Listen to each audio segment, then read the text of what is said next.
My warmest greetings to one and all. My name is Irene Villamor, and I will be your trainer for the Accreditation and Equivalency Readiness tests. The following are the session objectives. At the end of this session, ALS implementers are expected to explain the purpose of the Accreditation and Equivalency Readiness test, or AYERT, explain the proper conduct of the Accreditation and Equivalency Readiness test, such as the conduct of pre-test activities, the administration of the test, and the conduct of the post-test activities, and explain the steps in scoring the AYERT and interpret the results of the tests. Let us start our discussion with the overview. What is AYERT? AYERT stands for the Accreditation and Equivalency Readiness tests. It contains multiple choice items that measure performance of learners on the 6 learning strands of the ALS K-12 basic education curriculum at the advanced elementary and junior high school levels. The competencies are based on the 21st century skills, which involves problem solving, information literacy, and critical thinking, and progression indicators provided by the Bureau of Education Assessment, or BEA.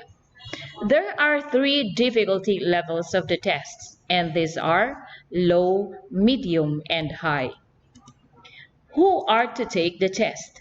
They are the elementary and junior high school completers. When will the test be conducted? It shall be conducted before the accreditation and equivalency tests.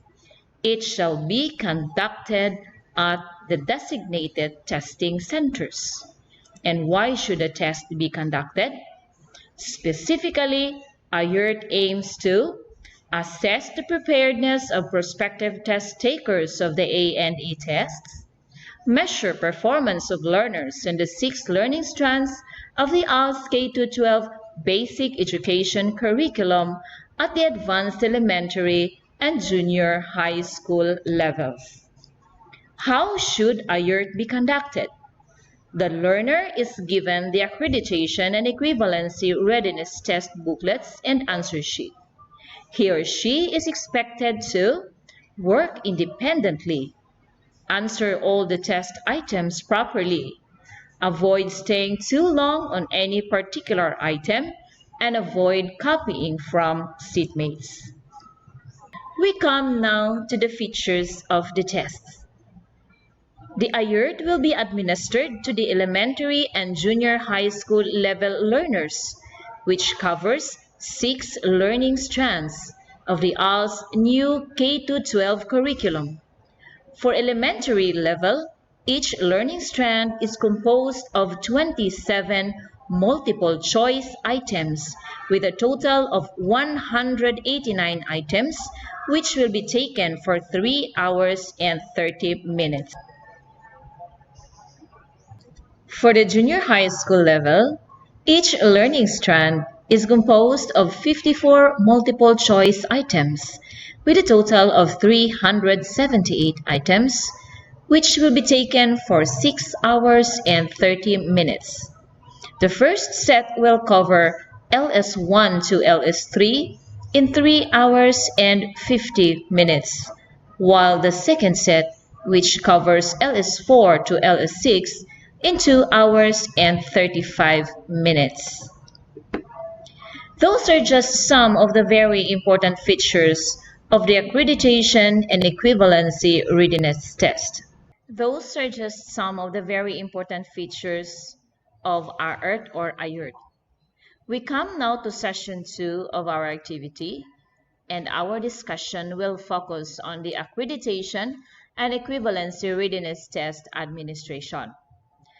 Like that of all national examinations, the conduct of AYERT or AYERT follows some guidelines on the conduct of the pre-test activities, the administration of the test, and the post-test activities. being an examiner of the tests, these are the following activities which we need to perform prior to the conduct of the test proper. That an examiner has to report to the testing center an hour before the time of administration in order to prepare the area such that it could become conducive to the conduct of the activity, and that the place must be kept from noise and distractions during the tests. Because time is crucial in the conduct of the tests, examinees must be informed of the time they would spend to answer per learning strand. Thus, it is also part of the examiner's preparation to write down on the board the suggested time allotment per learning strand. Projected on screen is a suggested time allotment for elementary level. And projected again on screen is a suggested time allotment for the junior high school. Note, however, that flexible time allotment on test administration may be adopted on special cases or circumstances, such that learning strands 4 to 6, which is suggested to be conducted right after lunch break, could also be taken on the next day following the time allotment. Prior to the conduct of the test, the examiner should remind the examinees to be seated and to clear their areas except for pencils, erasers, and sharpeners. That there shall be no cell phones allowed or aids during the conduct of the test, and that the examiner must never forget to inform the examinees that they are not allowed to go out during the test so that they could take care of their personal needs prior to the conduct of the test. For the administration of the tests, the examiner shall prepare the answer sheets of the examinees and the test booklets as well to be used in the test session. Projected on screen are examples of the answer sheets to be used by our examinees. One of the challenges being an examiner is to properly guide the examinees on the filling up of their personal information which is contained in their answer sheets. This is going to be done before the conduct of the test proper. Therefore, an examiner is advised to roam around to check around randomly if the examinees did the filling up of their personal information correctly.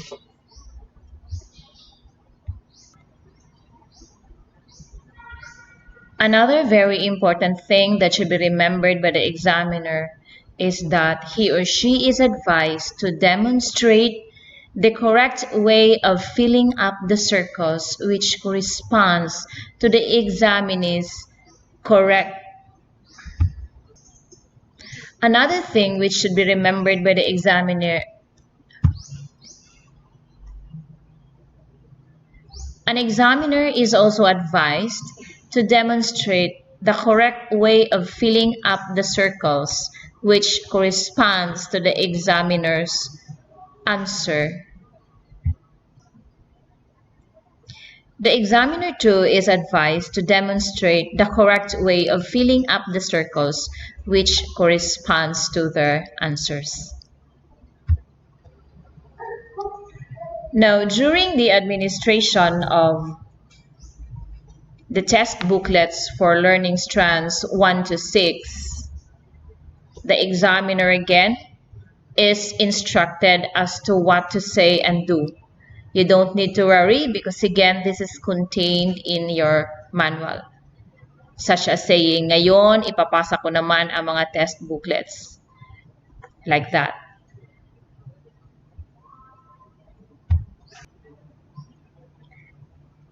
Now, you have to consider also writing on the board the time you have started the test and the time the examinees are expected to end answering the test.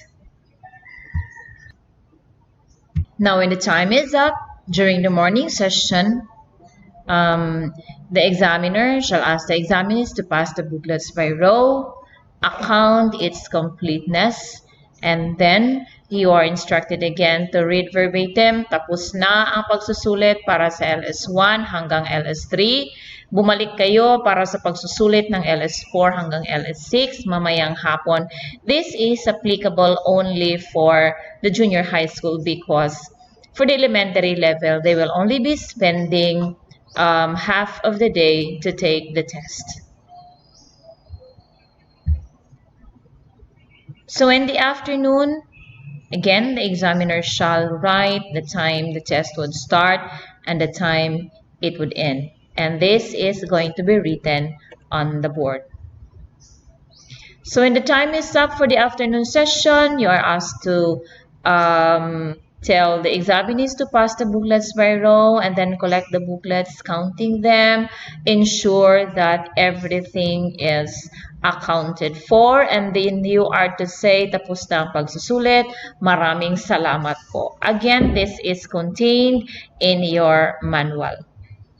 So we come now to the post-test activities, and these are the things that needs to be done by the examiner.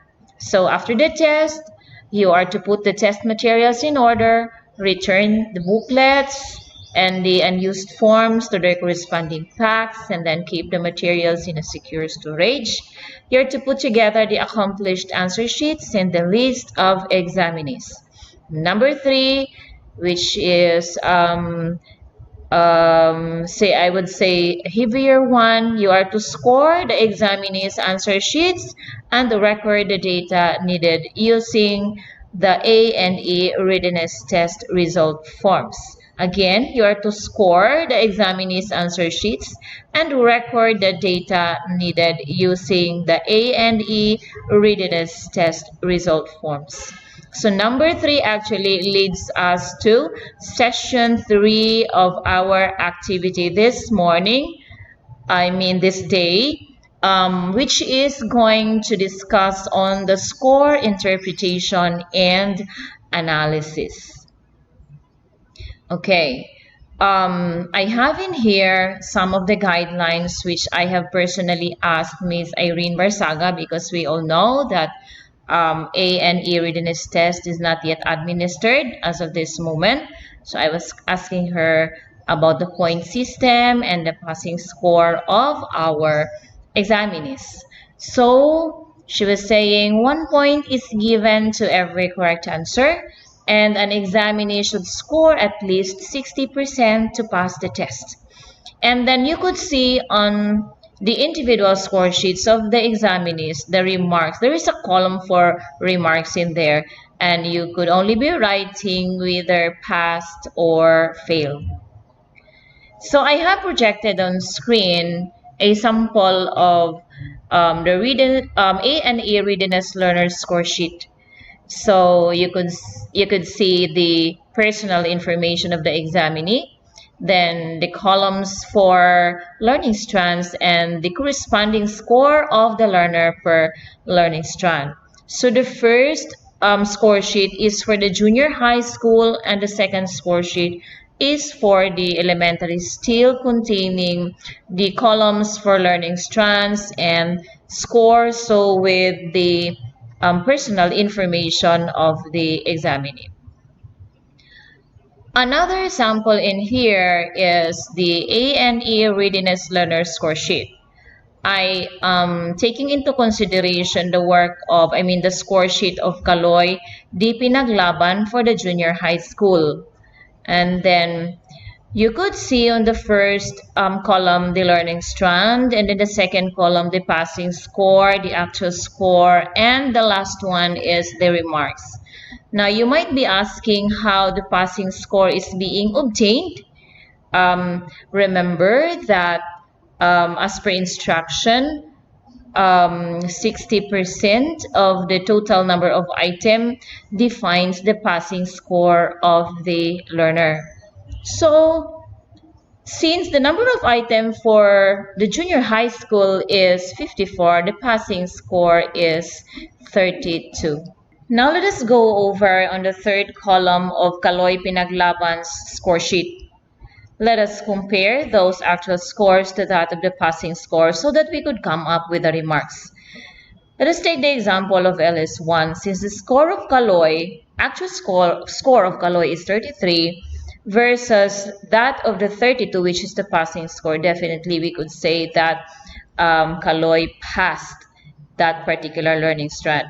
And examining all through the learning strands, we could say that the remarks would be passed. And then we will be computing the total actual score of Kaloy. Compare that one to the total passing score. Then we could then define what could be the overall remarks for Kaloy. Now let us go over with learner number 2. The score sheet for Maymay Pinaasa, still a junior high school. This is quite different with that of Kaloy. Now again, let us go over with the passing versus the actual score of Maymay Paasa per learning strand. So for LS1, the actual score of Maymay is 29. However, the passing score is 32. What shall be the remarks? Definitely it would be failed. However, on LS1 Filipino, she passed. LS2, she failed again. LS3, she failed. LS4, she passed. LS5, she passed again. And LS6, she passed. The question is, what must be Maymay's overall remarks?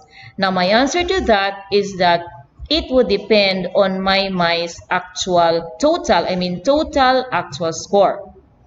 If she was able to surpass the total passing score, then we could say that Maymay passed the examination. However, if Maymay's total actual score is less than that of the passing score, that overall passing score, therefore we could say that Maymay failed the test.